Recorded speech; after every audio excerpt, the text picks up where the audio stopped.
The recent uptick of translated children's literature in beautifully illustrated editions has brought new stories from around the world to young and not so young English readers. 3 publishers of children's literature and translation join translator and children's literature expert Daniel Hahn to discuss where World Kid Lit is today, where it's going, and where it still needs to go with Amy Stolls, the Director of Literary Arts at the National Endowment for the Arts. Claudia Zoe Bedrick is the publisher, editor, and art director of Enchanted Lion Books, an award-winning independent publisher based in Red Hook, Brooklyn. She graduated from Harvard Radcliffe 35 years ago and spent a decade traveling around East and Central Europe and the countries of the former Soviet Union while attending graduate school classes in the history of philosophy. Daniel Hahn is a writer, editor, and translator with some 30 books to his name. He's a slacker. His translations from Portuguese, Spanish, and French include fiction from Africa, Europe, and Latin America, and nonfiction by writers ranging from Portuguese Nobel laureate José Saramago to Brazilian footballer Pelé. He has both judged and won the Independent Foreign Fiction Prize Award, not obviously in the same year. His translation of José Eduardo Agualusa's A General Theory of Oblivion won the 2017 International Dublin Literary Award. He donated half his winnings to help establish the TA First Translation Prize, a new prize for debut literary translations. In 2020, Hahn was appointed Officer of the Order of the British Empire for Services to Literature. I just love introducing you, Danny.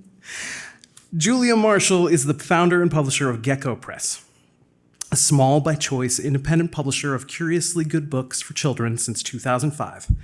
Gecko Press publishes a curated list of books from the best writers and illustrators in the world for ages 0 to 12, sometimes infinity.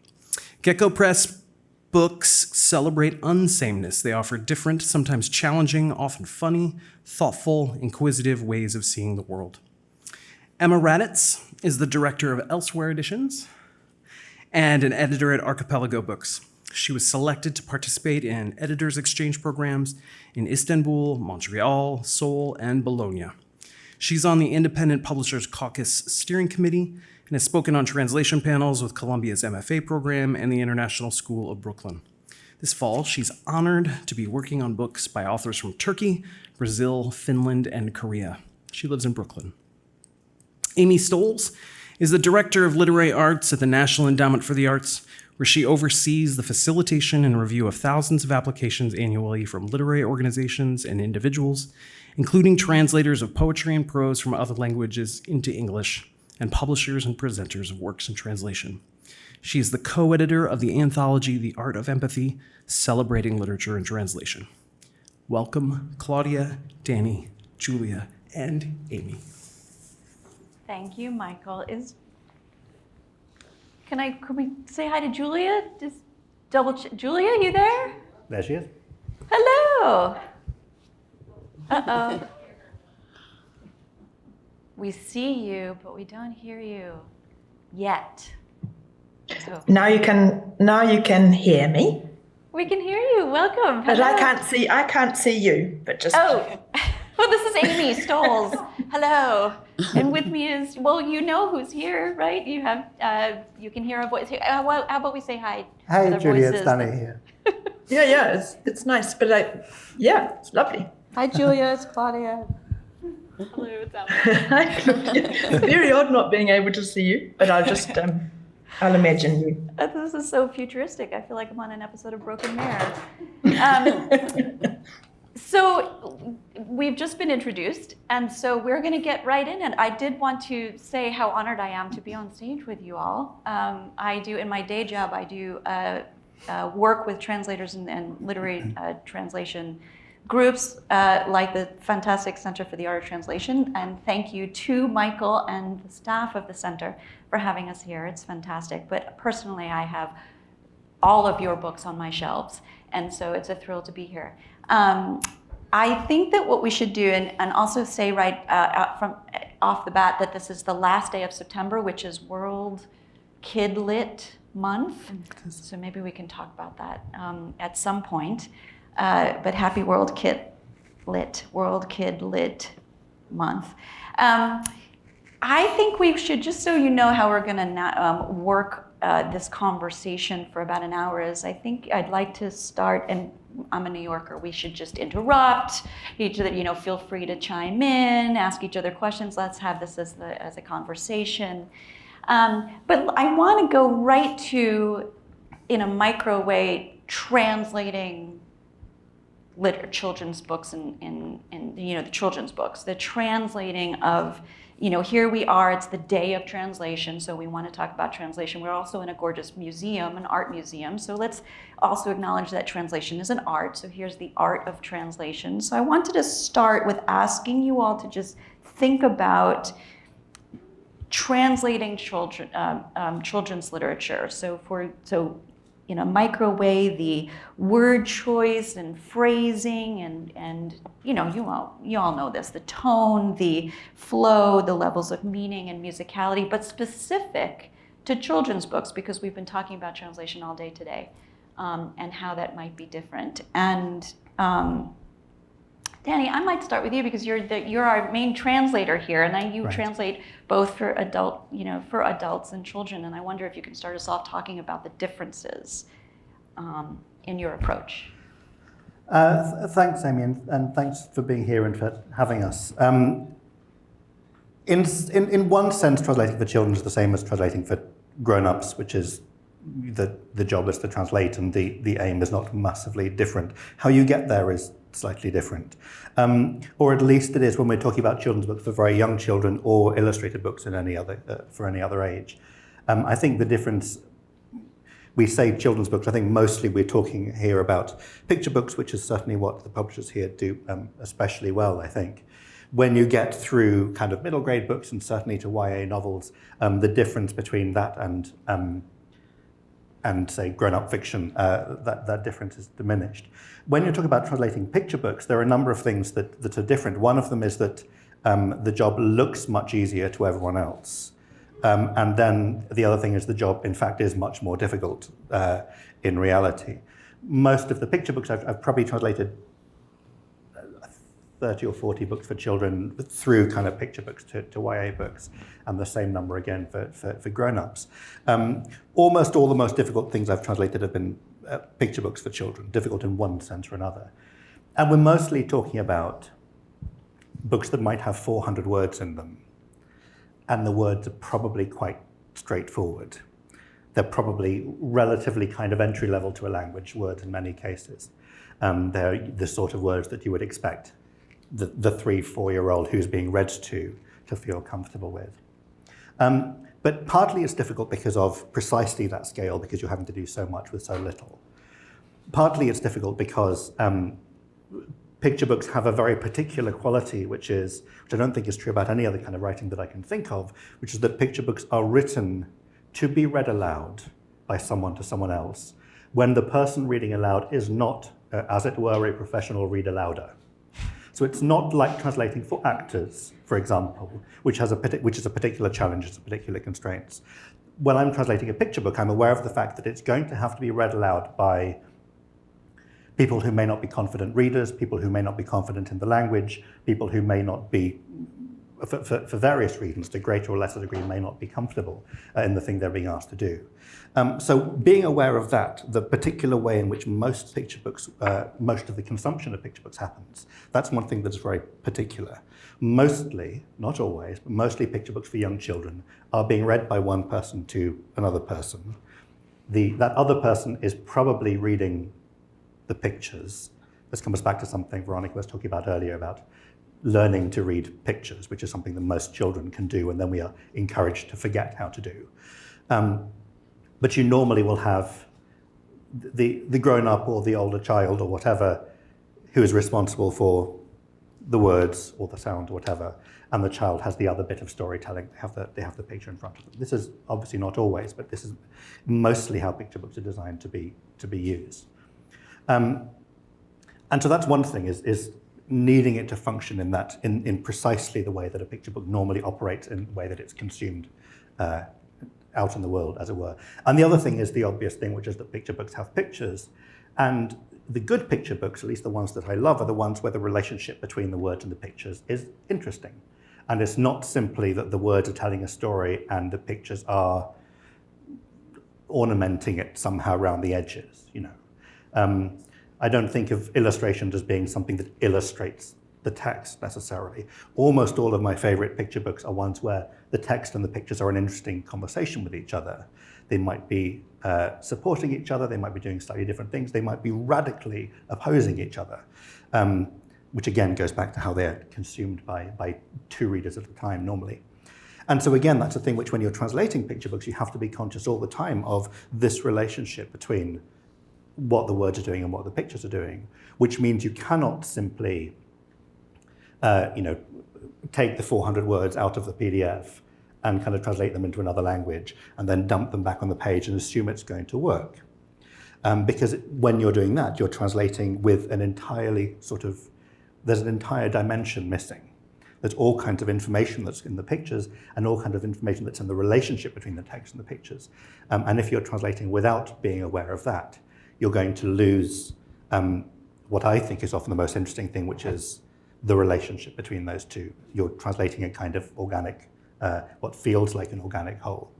You know, it feels like in a lot of great picture books, it feels like you can't quite imagine one dimension without the other, one way of telling the story without the other. Do you read your translation? Do you out loud? Like, when you translate, you read it out loud so you can hear it? Yeah. Always. And I mean, I know a lot of translators who do that for anything they're translating. I think if you're translating fiction, or fiction with dialogue particularly, and I'm always telling, especially kind of early career translators, they absolutely must read their work out loud. I tell them that, then I don't do it mostly. But I think I do read aloud, even with quite long novels, I do sort of read aloud in my head, as it were. I'm aware of what something sounds like, even if I'm not vocalizing it. But for picture books, I absolutely do either pace up and down in my apartment or mutter to myself in Starbucks and catch those things which either are going to not quite work for me or things which I know are going to be difficult for someone else who's reading it. The things that are going slightly against the expectation. So yes, I think, and I read to small children if I can borrow small children. That's also a useful thing, you know. You road test as much as you possibly can. Borrowing small children, you put that into my a sister grant has two. My sister's application, two children are less small than they were, which is what happens to children. But when they were smaller, they were very, very useful. My boys still like to be read to, and they're 11 and 13. I don't know when that'll end. I hope it never does. I noticed, Claudia, that you are a translator and as well as everything, publisher, because I know I pulled out some of my books and I noticed there you are as the translator of some of these books. And so some of them, yeah. I'm curious about, your approach to word choice and tone and all of this, both from the translator's point of view and the editor and publisher and all those roles. Well, I think it's a very similar approach. I mean, we're very aware of the music of the language and of the tempo.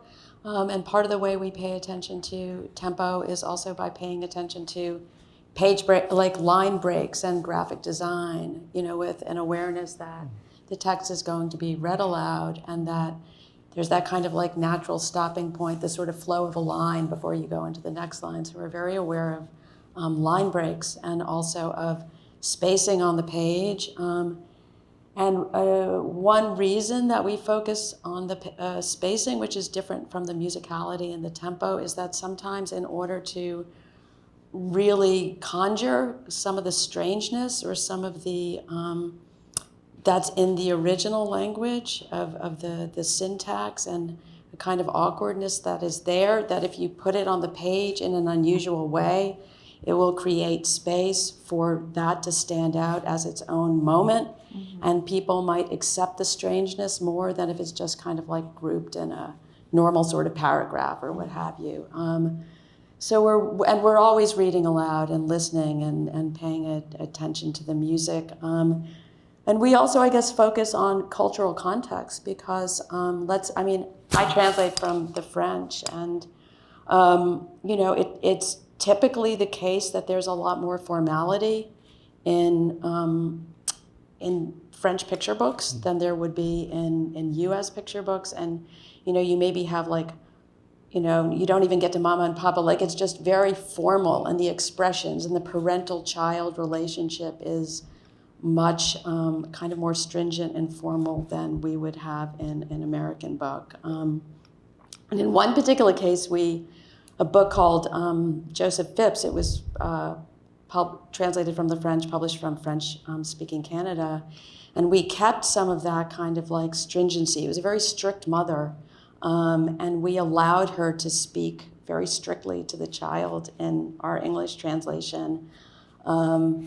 And while they liked it in English-speaking Canada, it was absolutely slammed here. And there was one school library journal review where they thought it would be traumatic for kids to hear this mother say to her child that she was kind of disappointed about how rascally and mischievous he was. And she was a nice mom, really not very dramatic in her approach to her kid, but this one moment of stringency was sort of too much. So we're very aware of the cultural context, and we'll sometimes, speak with the translator about, try to get a real sense of how far we can go in the English, and can we make it a little bit more intimate or a little cozier, or what room do we have to play with to kind of really honor what's happening, but to make it a little bit more familiar for. So would you have done something differently for the Canadian market versus the American market? Would you have done a different sort of I think so. Yeah. I think so. In retrospect? I mean, growing up when I did, I had quite stern parents, and it didn't seem to be a very traumatic experience. So I didn't realize that but I think today, it's a very different cultural context in the U.S. And the decision we made was maybe not a very good one. I want to come back to, that's a big issue. I want to come back to the audiences, plural, right? The various audiences for these books, and also the cultural context. I mean, particularly to ask you about innocence. I mean, Maurice Sendak says he's notorious for, I refuse to cater to the bullshit of innocence, he says. And I know that's why I love your books. You go to that dark place. But there's also a market. Hi, Julia. I want to ask you about back to the idea of translating and working with translators, and I'm curious if going back and forth with translators on a word choice or tone, or given what you work with. I'm also interested because I know that you particularly like humor and wit and sort of playfulness in some of your books, and how that can translate, or what the challenges are with translating humor in children's books. Listen, hi. It's very odd. I feel like if I was in a picture book, I'd be given far too much space.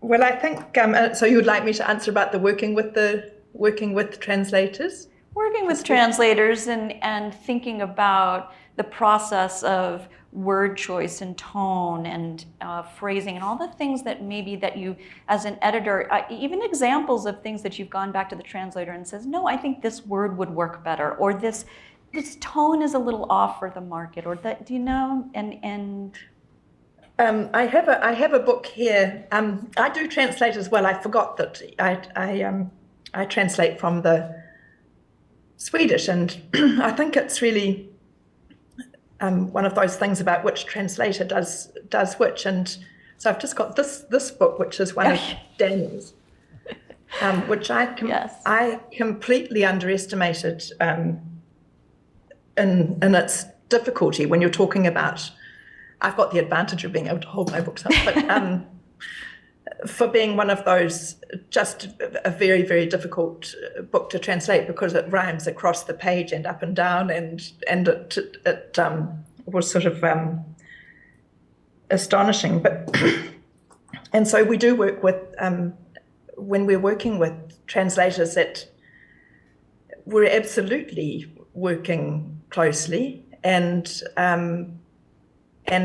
when you're talking about the read aloud, we do all of those things. We get the translation, and then it goes on the page, and then you read aloud, and then back to the translator, and in a picture book, especially where we say the book has to, the words have to work a 75-hour week at least, because every word really matters. And we have an added difficulty at Gecko Press because we publish one edition across British English and American English and Australian English and New Zealand English. And so that sometimes that adds another level of complication because, but I don't know what you think about this, Danny, but personally, I quite like the wrangling of the what word works best and we sort of everybody gives and takes a little bit, and generally I think that we have one example of a book, an old book from the French, where we had published it originally in our British English, and then we started in America, and there was the word gherkin, and we were told that in America we couldn't. No one would know what a gherkin was. We'd have to have a pickle, and the original French was in fact artichoke, and now I wonder why we. It was it's a really great book. It said you miserable gherkin was the book saying, you miserable gherkin, and so America came back and said we'd have to have the miserable pickle, and then in the end we had you miserable gizzard, which I think was just fantastic and actually was better than the gherkin.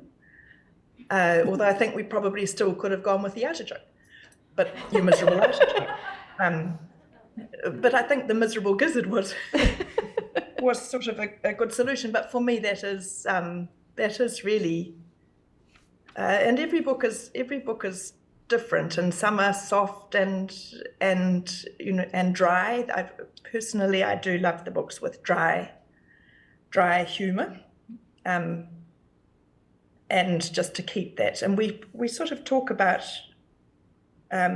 translating the spirit of the picture book as opposed to the words, and so that means that the translated picture book can end up a little different to the original, but if the spirit is if the essence of it is there, and the feeling and that lovely that when you read it aloud that you don't know you're reading a translation, although sometimes you might want a little whiff of the original language. I don't know if that answers the question, but and that's a question I have for you too about how much of that original language do you leave in, even in the artwork at the end. I'm going to get to you in just a second, but forgive me, I don't do this, but could you someone walk me through when you have an issue that the word changes, like from artichoke to pickle to to gizzard, and then you go back to the artist, or do you get, as a translator, you get the art first? Do you provide the art first? Can someone just explain how this works with so many cooks in the kitchen? Well, I'm just going to say one example very briefly, which is related to the book that Julia held up, which is called My Pictures After the Storm. And I hadn't heard that artichoke example before. But actually in the book that Julia was holding, there is a moment where the French has a picture of a carrot, and I needed it to be a parsnip in English. But we thought that conveniently, we wrote to the author and said, you don't need a new picture, but you just need to change the color of this carrot and make it parsnip color. And so in fact, there is a parsnip-colored carrot in the English language book, which passes for, as it were, passes for a parsnip. There are a couple of cases in that book where we just needed to change the pictures very slightly. And then it was a case... Oh, look at that. That's hilarious. This is like the bloopers of the... So there are two Thank you, Julie. There were two. Yeah, there was the parsnip on the right, and there are two of the fruit and vegetables on that page are slightly different from the ones that are in the French. But in that one case, we just changed the color, and we were able to get away with it. And the reason for that change was I don't know how to do this really briefly. The book is basically, every spread is a set of pictures, and then on the off-facing page is what happens to those things after some event. So one of them is, a picnic, and one is after the picnic, and then the afterwards, the apple has become an apple core, and the spinach is completely untouched. No one's eaten the spinach. And so each of these is kind of before and after thing. And the one with the fruit and vegetables was before and after someone has gotten over their cold. And so on the verso page, the left-hand page, there is a leopard, and then there's a lemon on the facing page. It's each of those is basically what they would sound like if you have a blocked nose, and therefore your M's and N's are a little bit kind of clogged. The problem is there are lots of fruit and vegetables that happen to have M's and N's in French that don't in English. And so we had to write and say, this place where you have whatever it is, we need to replace it with any fruit or vegetable with the letter M or N in it, which is how we ended up with a parsnip, which is a parsdip, I think, on the first page. And I think the leopard might be a new one for English. But that required going back to the author, the illustrator, and saying, I know this is a really weird request. We love the book, but do you think maybe this pineapple could be a lemon, or whatever it is? We did, I should say also with one of the Gecko books, because they're very, often working with illustrators who themselves are very open to the idea of using whatever opportunities English allows. And with one of the books I did with Julia at Gecko, we ended up, for various reasons, actually moving some of the pages, swapping the sequence of the pages quite a bit. We didn't change the pictures, but we actually reordered them for various reasons. And the illustrator seemed untroubled by this.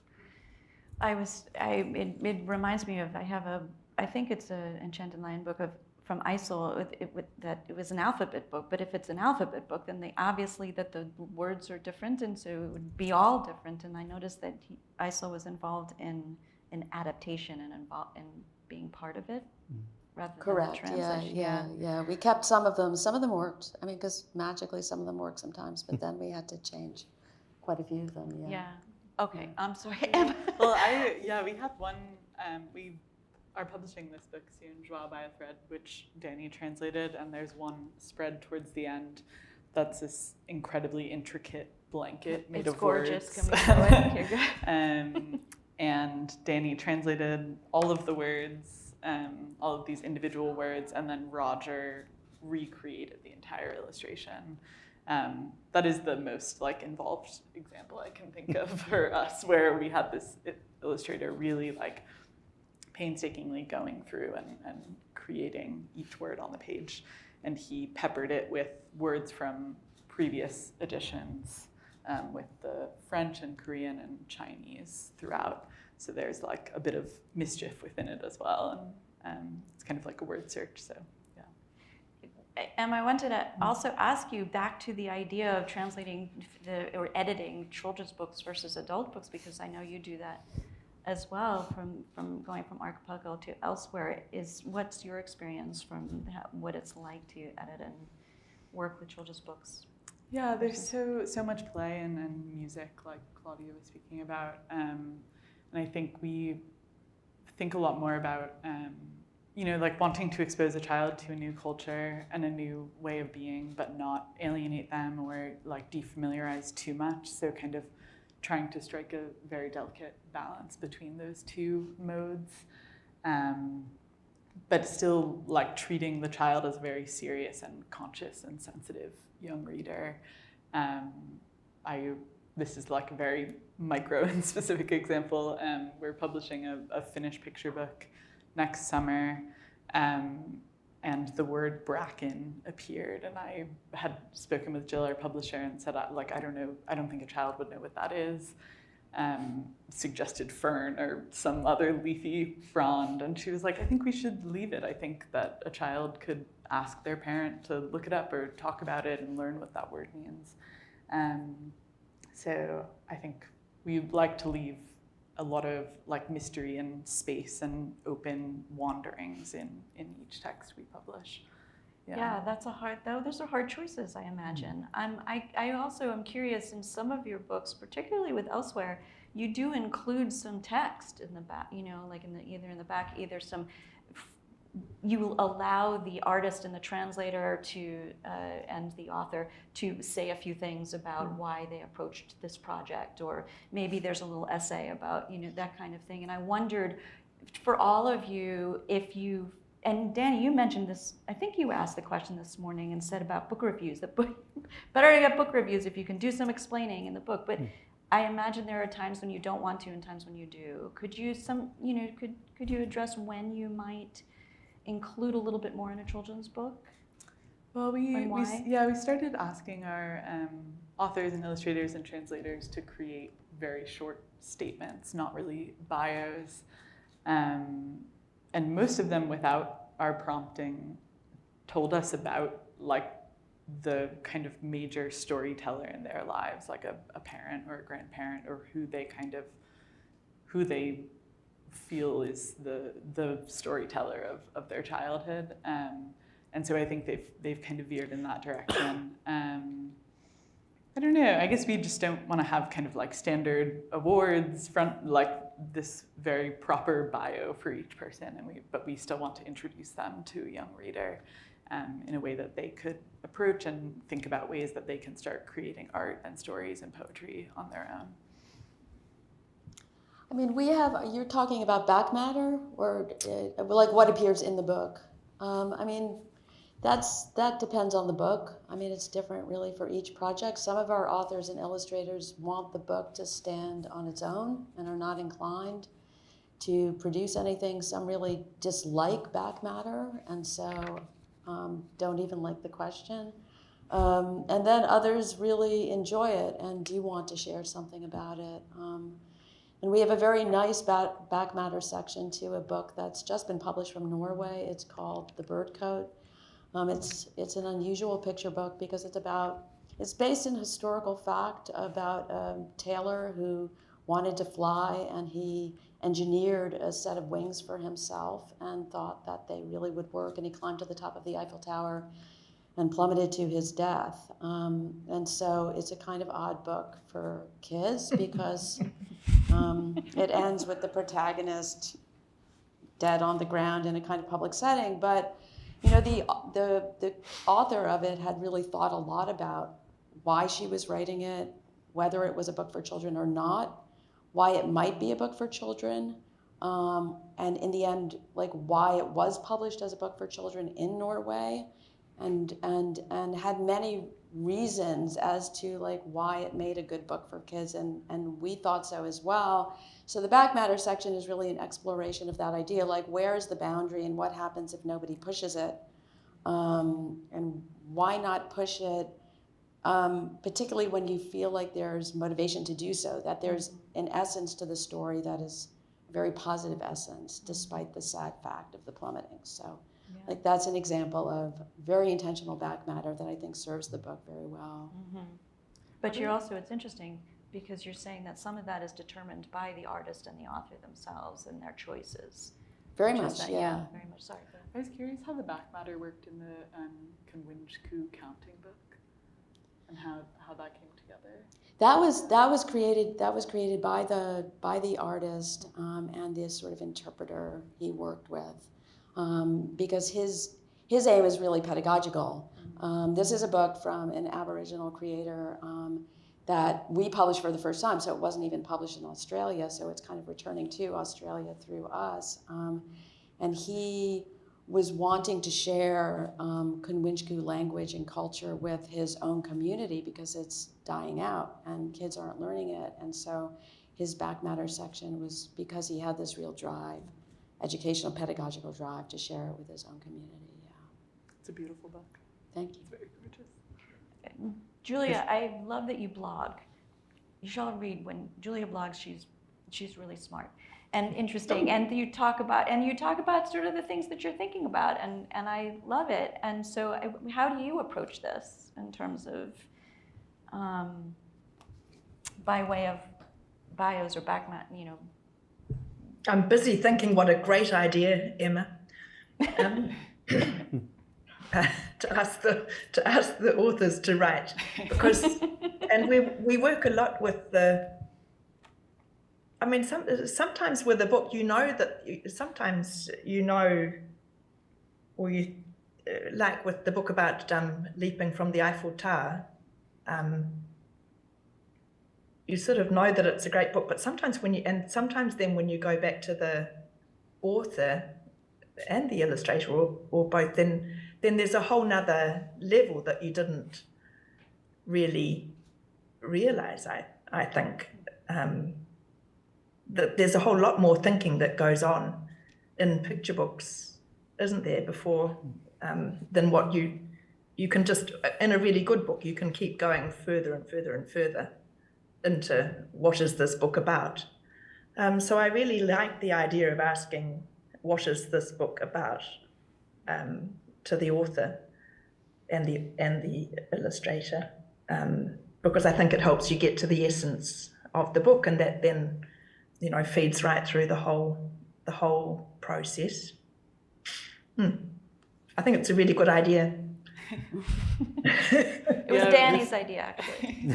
Nothing is actually my idea. I will take the credit for all of it. So thank you for coming. We haven't yet. I just want to pick up on something. It relates to what Julia said, but also Claudia's example. One of the things that will be obvious to everyone in this room, but things like what is acceptable in a book for children, or a book for 5-year-olds or 8-year-olds or whatever, those things are not fixed. Those things, taboos are cultural. They're of their moment and of their place, of their culture, of their community. And one of the things that's really interesting about looking at a book that's come from this community and going to that community is it often challenges those things. That sense that, you absolutely never have a book for 4 or 5-year-olds in certain parts of this country, say, which explain sex, or which have death in them, or which even have nudity in them, talking about Maurice Sendak in The Night Kitchen, right? But these things are completely culturally constructed, they're completely contingent. And it's really interesting then trying to figure out how much, when Claudia was talking about kind of whether you can push at these things, how you can bring a book from a Nordic country, for example, which might be dealing with something that I know some librarians in this country would feel nervous about. But drawing attention to the fact that there's nothing inherently not okay about having death in a book for young children, or sex, or whatever it may be in a book for young children, because these things are entirely kind of culturally contingent. And that goes to what is difficult as well, including language, and of course you can't possibly have the word bracken, except as it turns out you can have the word bracken, and we're still here and it's all okay. And you look at the great picture books, but not just picture books, lots of children's books from the last 150 or so years written in English, and a lot of them are doing things that probably are not allowed, whether it's Sendak or, Beatrix Potter or whatever. Beatrix Potter we think of in the UK, very kind of twee, quiet, safe, watercolory, most famous book, Peter Rabbit, first page. Don't go into Mr. McGregor's garden, said Peter's mother. Your father went into Mr. McGregor's garden. He was put in a pie by Mrs. McGregor. First page, but for very young children. Father of the protagonist gets caught, killed, and eaten by the enemy.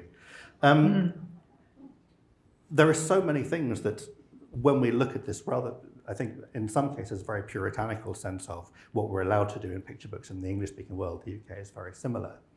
Partly, I think, because even more than other books, children's books, we're talking about kind of this series of gatekeepers, because of course I think children will be fine, but what if I can't persuade the librarians?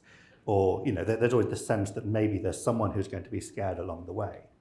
And actually bringing in a book where these things that we think of as absolutely hard and fast taboos seem, as it turns out, to be completely not a problem in a publishing culture that does not produce people who have more problems with these subjects. Sex is, sorry. Go ahead, Julia. I was just going to say that I think sex is more difficult than death. In our experience. Do tell. Someone tweet that. But again, Julia, I'm sorry to interrupt you, but I think it's also interesting that there are English language books. I'm thinking of a really obvious one, something like Babette Cole, Yes. Mummy Laid an Egg, which is really, in a funny way, really explicit. But because it was 20 years ago, or 30 years ago now, and quite funny, and the pictures are a little bit kind of slightly cartoony, I think it's very hard to publish that now, actually. But it's But Mummy Laid an Egg is it's immediately funny, isn't it? And I don't have we decided that we would take on the area of, we had a French person working with us who was alarmed by how little knowledge there was of, and the sort of the approach to bodies and sex and everything for children. So we did have a moment where we've now done, and we're on the 4th, and we will never do it again. I don't think we're absolutely done with body parts. We work in an open office, and so they, the other people in the office, they're PhD people and scientists and everything. They hear us talking about this and that. But it is we did a Norwegian book for 3 to 6 year olds about body parts, and it is explicit. It has got, and I said at the end of it that it was very good I was now able to say the word penis in public and everything, but I still find it quite hard. But it has, like, it's really funny, and very honest and friendly and graphic, and you have one saying hi, I'm here. And I think it's absolutely probably been one of the worst selling books that we've had. I think it even achieved that thing that we thought would be good, that you get a book banned in Texas, and so I think it is. I think in amongst, back to that culture thing that you were talking about, Danny, and wanting to, and Claudia, and all of us wanting to push the boundaries, and it's tricky with our cultural attitudes to we Anglo-Saxons are a bit different, I think, compared to Scandinavians or everything, and it's sort of fun, but it can make it difficult from a publishing perspective. And I'd forgotten about Mummy Laid an Egg, and I think that's kind of more acceptable in a way, because I don't know, I'll have to go and look at it again. Maybe that's when you go with the word pickle. Yeah. Pickles. Yeah. Yeah. Well, I mean, there's Brothers Grimm. It's scary. I mean, Alice in Wonderland is kind of, quirky. My mother-in-law is German, and I found in her house der Struwwelpeter. Struwwelpeter, yeah. Amazing, So my husband has been scarred from that. I mean, from that book. Yet you don't. None of you shy away from this, which is, thank you, from that. But what is off limits? I'm curious about, what have you turned down? Are there any books that you really would not do from other cultures, or that you really feel do not translate well for American audience for one reason or another? Or is there nothing that you wouldn't try to do in some way? Yeah, I don't think there's anything we would in principle turn down. I mean, it's whether it galvanizes us, or whether we think that there's it's a good book for children, or I mean, but the market does put a damper on things. I mean, Julia is saying, like, having done a certain number of these books, I'm not doing any more. And I think what Danny raises up about like all the gatekeepers and the, the lack of reception or the kind of conformity of the marketplace and the inability of, that reviewers and librarians and even teachers don't necessarily have the training to know what a good picture book is, or to really feel comfortable in their place within the ecosystem to like make some bold or radical decisions, can keep a lot of things out of schools and libraries and even keep them from being reviewed. And if you have that experience again and again and again, it's going to put a damper on the publishing program because we're all independent. And it's like we don't have money to begin with. Like the money we have is from the sale of our books, and that's it. And so if the books aren't selling, like there's no more money to keep the program going. So, it is a little depressing, the fact that there doesn't seem to have been a really good evolution in terms of just greater receptivity on the part of teachers, librarians, and critics. And, because, right, I think kids are up to all the books we're all talking about in publishing. Like they're sophisticated and curious and open-minded, and a 5-year-old kid has been on the planet for 60 months, and they're not closed off and thinking, they're not having assumptions about stuff. Like everything is new and everything is interesting, and they're prepared to like really get into stuff. So it's the adults who are setting the limits. And it seems worse now than it has. Well, I mean, I was born in the early ago. 60s, and I was thinking about like the panel this morning when people were saying I went to college and discovered translation. I mean, I had a large number of books as a kid that were in translation, and we went to the Donnell Library. I grew up in New York, and we went to the Donnell Library, and they had a vast number of picture books that were in translation, and we spent every Saturday there. And my favorite book were this Piatti book with the 2 owls, and I was very aware that it was like made in Italy and like had another language. And I mean, I had the good fortune to go to a school where at the age of 4 and 5, I was surrounded by French and German as well. So that was a lucky thing. But I think we kind of went into a wasteland in the 1980s with the commercialization and the Disneyfication and like everything being about the bottom line in the marketplace. Because I think maybe with the corporatization of publishing, it was, well, there's the culture and the commerce part, and I think it became less about the culture part and more about the commerce part. And the bottom line began to create like endless drivel and commercialized crap with princesses and everything else. And so we needed independent publishing to come up to address the absence of really good books in the mainstream and books in translation for kids. Go ahead. Yeah. I was going to say, I've been involved with with a few schemes in the UK that are to do particularly with working with librarians and teachers, not just for books in translation, but kind of broadening their sense of the possibilities in really good children's books. And one of the things I invariably do is look at the books that they know really well and love a lot and haven't really noticed in a funny way how interesting they are. That's a great approach. And you show, you sit down and again, everyone knows where the wild things are, and it kind of everyone sort of vaguely knows it by heart because they read it with their children 2,000 times. And then you open the page which says something like, and an ocean tumbled by with a private boat for Max, and he sailed through night and day, and in and out of weeks, and almost over a year to where the wild things are. And you point out to them, first of all, an ocean tumbled by is sort of the best thing that anyone has ever written, I think. But also, an in and out of weeks. It's a really weird way of describing time. It's great. It's got very simple, there are no words that anyone isn't going to know, but there's so much that's interesting in a slightly kind of, the moment you look at it, you go, actually, I hadn't realized how weird this was.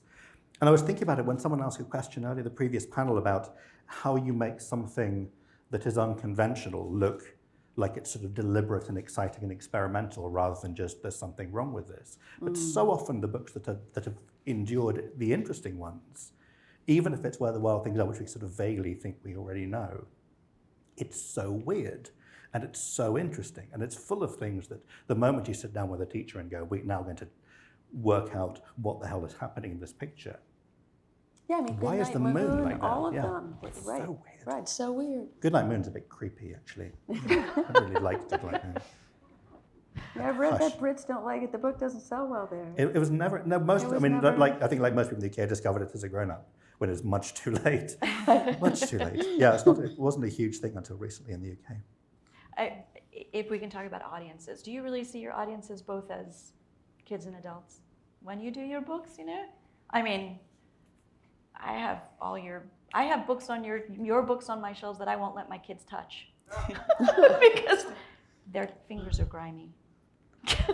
Of course I have other books that I read to them, but I get so much enjoyment from so I just, sorry, I get so much enjoyment from the books, but so, parents are reading to their kids, they're, so when you think about your audiences, you are thinking, you just talked about the context you're going into, so when you're thinking about the librarians and you're thinking about the bottom line and all that, and the kids and the parents and adults, and also the longevity. We were talking about that, like, wanting the books to last. And, I wondered, of all the books that you've published so far and translated, have any been surprising to you in their, which ones took on a life of its own a little bit later on? Mm. Oh, I was just agreeing. Well, okay, this question about surprise. When you translate a book or you edit or you publish a book and you think this is going to take off, and then it doesn't, or vice versa, you say, this is a little bit more of a labor of love. I think this will be a harder sell, but it's gonna do, and then suddenly it surprises you because it's really kind of, picked up in some way and as goes off in different directions than that surprised you. Has that happened with certain books that you've been involved with? There was, we published a book about a year ago called In the Meadow of Fantasies, translated from the Persian.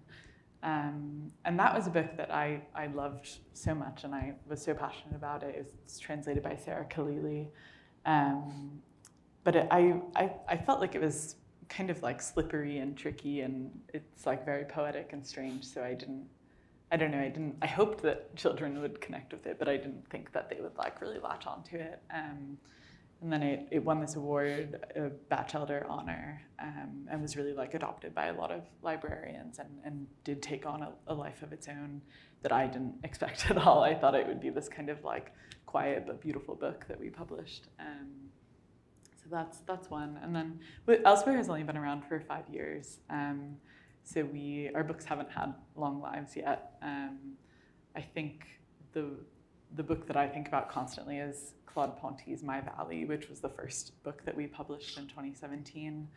And that's a book that I'm like certain will have a very long life. And it's kind of one that our small staff return to again and again for inspiration.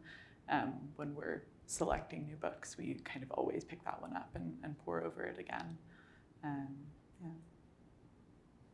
I mean, I think we're always taken by surprise. I mean, it's really hard to tell how a book is going to be received, and it's still a mystery to us. I mean, awards help. So I mean, if a book ends up getting a Batchelder award or honor or Best Illustrated or any kind of major recognition, it helps a lot because then libraries will line up to buy it and so on. But yeah, I mean, we're constantly surprised. I was mentioning to Claudia that in terms of discovering books and having them have a life of their own, I have a book by Enchanted Lion that's about it's called Milo's dad. Malgo and Me, right, Malgo and about and a dad writing about his son with Down syndrome. And I found it in a section in Politics and Prose, the bookstore here, under the disability section, which is important and that's great, but there were other sections in the bookstore that it could have been in to be discovered, right? That was surprising. For some reason to me, that was a lovely book, and it was like in a little section on the side. Yeah, I mean, I think they probably read Down syndrome, and that would be one, maybe the most evident place in their store they would put it. But oftentimes it does help to put books in a number of different places because it's beautifully illustrated. So it's, it's a book that should be discovered just as a beautifully illustrated book, and that it's a wonderful family story, and so it offers a really wonderful text and kind of investigation of family. And if you just put it under disability, you're seriously pigeonholing it. Yeah. It could be worse. There could be a translated book section. They could put it in there. That's true. Yeah. Deadly. Deadly. Right. Julia, have you been surprised by titles that have taken off or Yes. not? And yeah. Or not. Or Yes. could you give an example? Well, I think I think often like there's two things. I think sometimes you don't know how a book is going to go until it's had its first readers and its first reviews. So you sort of see it in that idea that the book is not alive until it's been read by a child, I guess. And sometimes it may fall flat or it may, there's that can happen sometimes, even with the best of intentions. And sometimes I think the awards and the reviews, and America has really great reviews. We find a really strong review culture. I think there are so many books published now, far too many books. In my opinion, I wish I think that is one of the troubles, that too many books are being published, and it's just so hard for the good books to rise up through this sea of books. So for me, increasingly, the more unusual the book is, particularly with our publishing house, I think. But it can be just very hard for a very good, quiet picture book now, to sort of to get space and to reach its audience.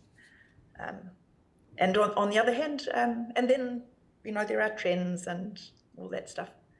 So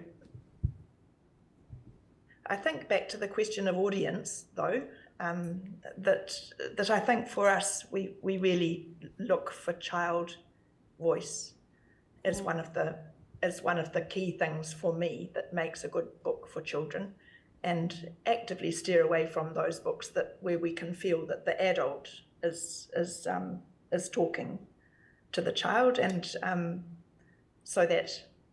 But we also like books that have words like feculent in it, because that's there both for the child and the adult, and that idea that you can that a child will see some things in the book and not, but the adult will, and then as you return, or you discover them together, and so wanting sort of multiple audiences for and maybe that's why Where the Wild Things Are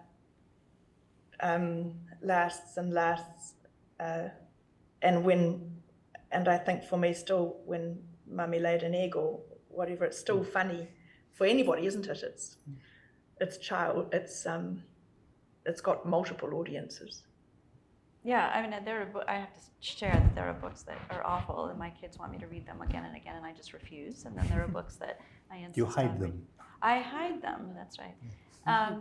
Can I ask you about World Kid Lit Month? Are you participating? What is this about, and how do you see this? And I assume it's a good thing, but it's somewhat unfamiliar to me. So.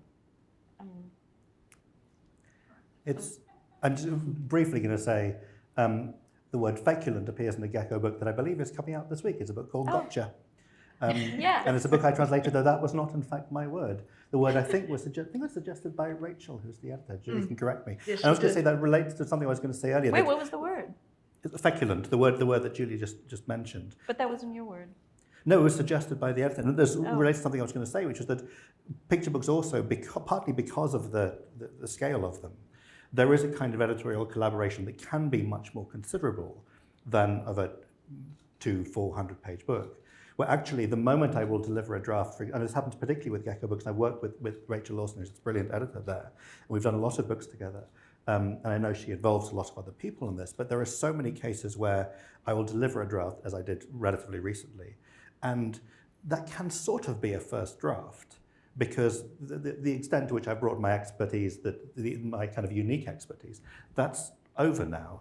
And then you can actually have a conversation with an editor, which will involve other editors and will involve editors in Englishes around the world, and produce something that really is very collaborative. A lot of the things in the book that Julia held up earlier, My Pictures book, a lot of those things were not, even though I'm named as the translator, which is very nice, but actually a lot of the things came from conversations with editors and other translators and other things. World Kid Lit Month I think that book absolutely is yours. Well, thank you. I will take that. I believe I get royalties on that one as well. It's amazing. It's very exciting. And it's done very well. I'm always surprised by what does well, and I was very pleased with that one. World Kid Lit Month, very briefly, it's one of those initiatives to draw attention to a particular part of the publishing world, in this case, or the book-selling world that is otherwise being ignored. There is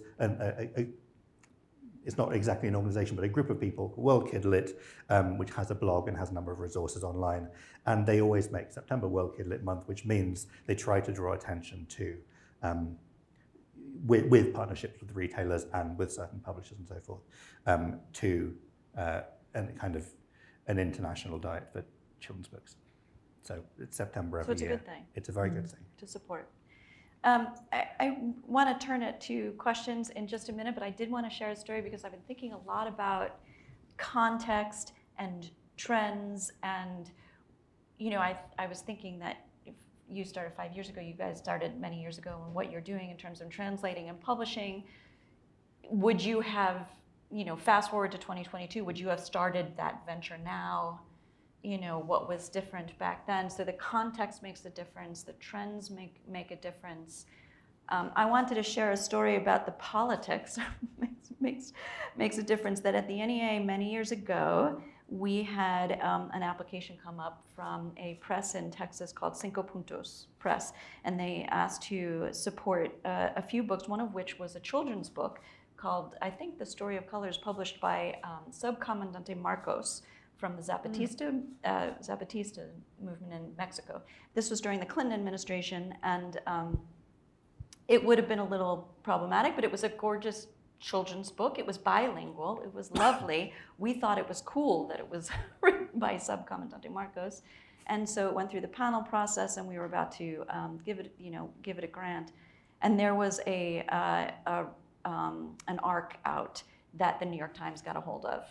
And they called up the NEA and they said, we're going to run a story on the front page of the style section in the New York Times, and it's either going to read the NEA funds the Zapatista movement, or it's going to say NEA pulls a grant, which we had not done forever. I mean, that I can remember. It was that was like my first week as in my job. It was an incredible situation, and we, in the end, we did not want to jeopardize our program. We didn't want to jeopardize the agency. We didn't want to jeopardize our funding of programs. And we had to pull the grant for that particular title. We did actually, behind the scenes, call up another funder and let them know this was happening. Maybe other funders could pick up the slack. So in fact, we did end up pulling the grant. And the Bobby Bird, who was the publisher of the press, was pissed off at the beginning, but then a couple of years later called and thanked us because he got so much press that they went into a third printing for the book, and now the book with the NEA logo is a collector's item, I think. I just was thinking of the politics and the context and the trend, what's happening in terms of publishing books. What have we, before we turn it over to questions, what's on your minds, and what have I not asked you about that really is out there about children's books that we should be talking about? Anything? Danny, I could ask you a question then. Do you are there books that you would love to translate? What is that process? Do you mostly respond to people asking you, or do you sometimes see books on your travels that you think would be great, or do you? It's a bit of both. I'm usually with picture books. I'm usually less involved in the sort of acquisition stages. Sometimes I'm kind of partly involved because an editor will be looking at something, will approach me and talk about whether it's viable and what do I think, and is it something that we should do together or at all. I relatively rarely pitch picture books in a way that I do often initiate conversations for older, children YA books, but certainly adult books. But I've worked with quite a few publishers at a sort of even earlier stage, particularly children's book publishers in the UK, trying to get them to work more internationally and trying to get them to think differently when they go to the Bologna Trade Fair, for example. And so I'm not necessarily pitching individual books to them when we talk about picture books. I am often trying to sell the very idea of thinking of publishing as the kind of acquisition process as something where you should have international horizons. But I also tend, at least with the picture books, to work with a certain number of publishers quite frequently. And so I feel like with Gecko, for example, there is a kind of conversation that is ongoing, and I will always have something that Rachel has sent me to look at or that I've just sent to her. And so I feel like it's not quite as simple as, the easy thing will be just kind of sit at home and assume that people are just going to show up in the inbox with offers of incredibly highly paid work. And surprisingly, that does not in fact happen very often. But often there is a sort of ongoing conversation. When I started translating Roger Mellor for Elsewhere, the book that Emma held up as our third together, I had done several other books with Jill on the adult list. She also knew that I was interested in children's books, and we talked about children's books, and she knew, I think, that I was a fan of Roger's. So it's slightly blurrier process than simply an offer coming out of the blue or me pitching. It's slightly blurry with picture books, I think, particularly. I thought of something I'd like to say. Yeah. With just in relevant to earlier conversations of the day, I guess, about advocating for translators and translation, which is that we have at Enchanted Line, we've published many books that have been brought to us by translators, and we are always encouraging translators to maybe reach out to publishers a bit more, certainly to reach out to independent publishers. I mean, we're highly responsive to translators and, are now going down some really wonderful roads with Brazilian literature and Italian literature and Japanese and Korean, really thanks to the conversations we've been able to have with translators, and because they picked up the phone and called me or sent me an email, and there was just this kind of cold calling and outreach that evolved into many projects together and many long conversations, like you're saying, really rambly long conversations about translation and children's books and so on. So, I know that many translators maybe don't see that as their job, but the thing is like, I only know a few languages and really not even that well, and I can't really see beyond my own horizon as an editor and publisher sometimes. So it's not that I'm not curious about books in translation. I go to many countries and try to find out about their publishing, like what they're publishing, who the authors are, do tons of research. But then I'm like wondering, like, well, how do I get an even deeper idea about this? Like, who do I talk to? Who's translating? Who can help me navigate better than I can navigate alone? And it's not always evident to me, like, where to go to find a translator to help me navigate in a culture I don't know and a language I don't know. So there's a lot of appetite and curiosity on our side. It's just that we can't do it all by ourselves. So if people bring stuff to us, it's really productive.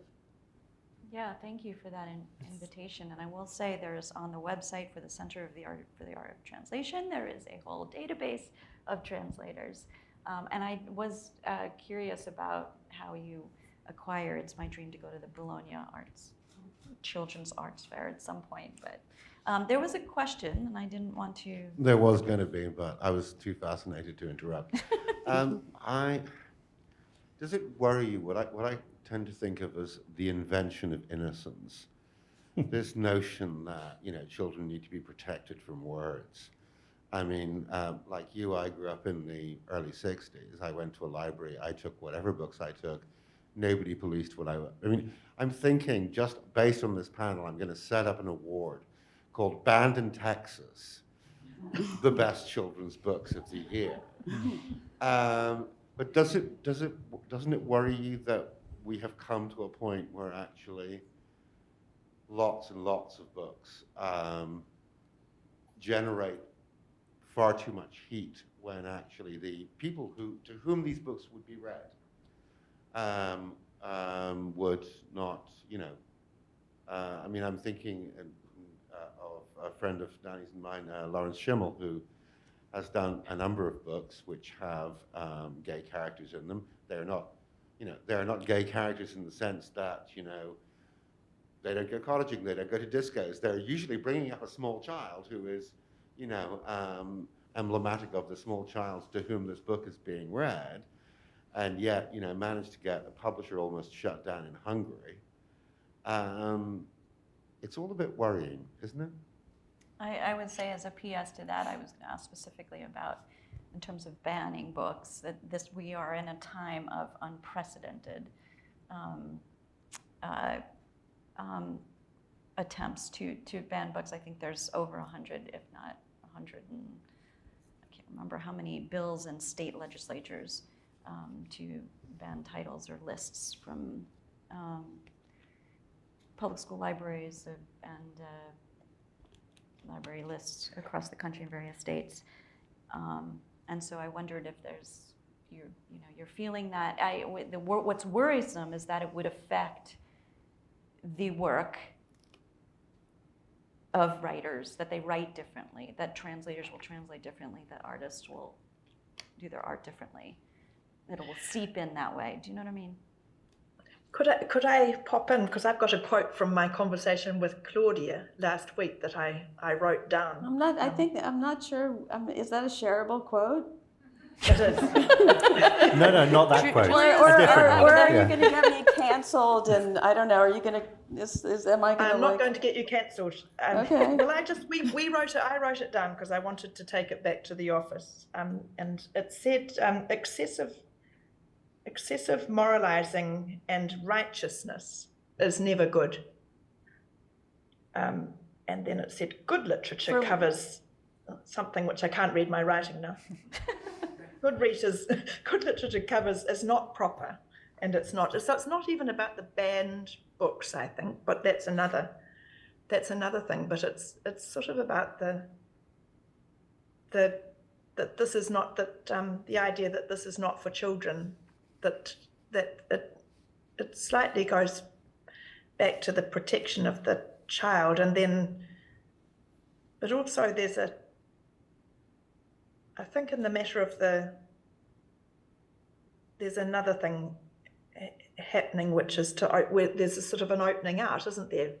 It will be nice when the children's books about gay characters don't get called that, when it's just happens to be, or if there's that it's not sort of made much of, like the book about the Down syndrome, that it just happens to be about that particular disability or ability is not the core of the book, maybe. Yeah, I mean, I think that I agree. I think it's like a deeper problem. I mean, the censorship is a sort of extreme manifestation or a kind of extreme point. But I mean, if the bottom line in the marketplace and kind of like commercial life is, I mean, that's its own censorship, right? And I think from the conversations we've had with authors and illustrators and many who have come to us from the mainstream hoping to work with us, it's because like, they don't think they can be telling the stories or making the art they want to make for big commercial publishers, because they're not going to take it, they're not going to admit of it, it's not of interest to them, and so there's already, this kind of repression happening just due to market forces. So it's not like, oh, it was just a terrific, world in terms of kids publishing, and now the censorship happening. I mean, I think that's happening all the time. And then, of course, people have ideas of children in childhood and are very protective of those ideas. And, they're always going to come into play in terms of the reception of children's literature. And so, I mean, I think at this point in time, in terms of like the innocence issue, I mean, you have like a decade or two of like helicopter parenting and the notion that maybe like parenting is not about giving children tools for adversity in a tragic world, but it's about protecting them and making everything safe, and in fact not really giving them those tools. And like that's a really deep conversation about children and childhood and how you view children that's kind of explosive about the society we live in and the role of adults in children's lives. And that's going to affect also, what's possible in children's literature and what's not. Do you think there's also that question about the extent to which, if thinking very kind of instrumentally about books and how useful they might be for a young child, the question of whether a book that is talking about bereavement or loss, say, is a book that children should be reading, and when something happens to them, they will have language, they will have an analogy, they'll have an allegory, they'll have a way of thinking about it because they've been reading Badger's Parting Gift their whole childhoods. Or whether, as we see quite often, there are great books that might be about bereavement, say, which instead of being used to, as it were, inoculate people, sits in a box in the corner and is brought out when someone needs it. And so, a kid loses their grandparent, and so you bring out the grief book. But you do it sort of when it's slightly too late and they're trying to figure out how do we talk about this, rather than going, this is actually how you build resilience and, as you say, in a world that does occasionally have not good things happening in. You use books as a way of building that sense, all those kind of emotional skills, those kind of emotional literacies, rather than thinking, we'll have this in the corner in case we meet someone who happens suddenly to need this. And out comes the grief book, or this book, or that book. And actually the function of it could be so much, if you're more imaginative and if you're a little bolder, there can be a function that is much deeper and much more useful for everyone, rather than this one kid whose grandfather died last weekend. Yeah, connecting to that just very quickly, I listened to this amazing podcast where there was an undertaker who was talking about how what she wished she could do was to bring just classrooms of kids in to like meet a cadaver, because you shouldn't meet up with the idea of death. The shock of death shouldn't also be the shock of losing someone you love, that they can be separate shocks. You can learn about death separately from the death of someone you love, and by splitting those shocks, they're a little less shocking, maybe. I don't know, it was a good point. Can I immediately suggest that somebody publish a children's book called Visa Cadaver? It's a great idea. We're all we'll all collaborate.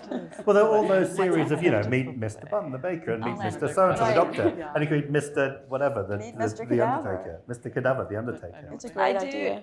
Yeah, Emma has to go. I just want to, that's a great question to end on. I want to say, and yet we're prevailing, right?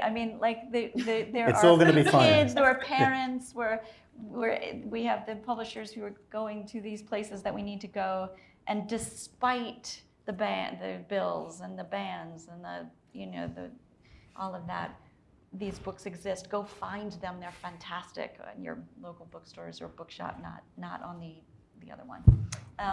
We will say goodbye and thank you. Thank you. Thank you, Julia. Thank you. I know you have to run.